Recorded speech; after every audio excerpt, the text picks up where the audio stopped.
Buenas noches, comarca Nove Buglé. Buenas noches, integrante del grupo Asociación de Conservación de los Recursos Naturales de la comarca Nove Buglé. Buenas noches, Movimiento Unido en Nove Buglé de Panamá, Cultura de Excelencia en Nove Buglé, a Grupo Jiménez Carpintero de Tomogrote, a Grupo Rescate por la Gobernabilidad Comarca Nove Buglé.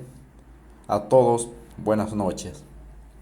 Compañeros, quiero informar que tenemos familia que está pasando en grave situación y al mismo tiempo pedir con mucho ruego a que por favor se le ayude a esta familia, que necesitan alimentos, vestidos, ayuda económica.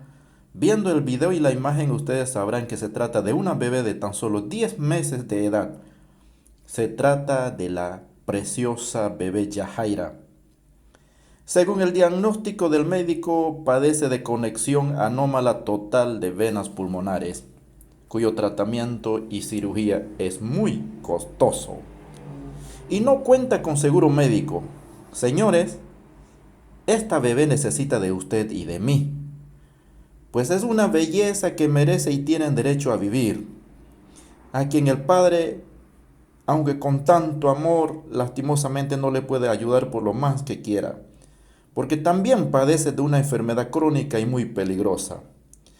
Hago un llamado a que pongamos la mano en nuestros corazones y aportemos por la salud de esta bebé.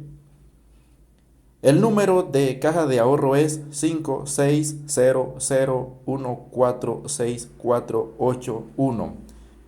Para comunicarse vía telefónica 67627045. Recordemos, todos somos seres humanos que sentimos, sufrimos y lloramos. Y sabiendo que haciendo buena obra, Dios te lo recompensará.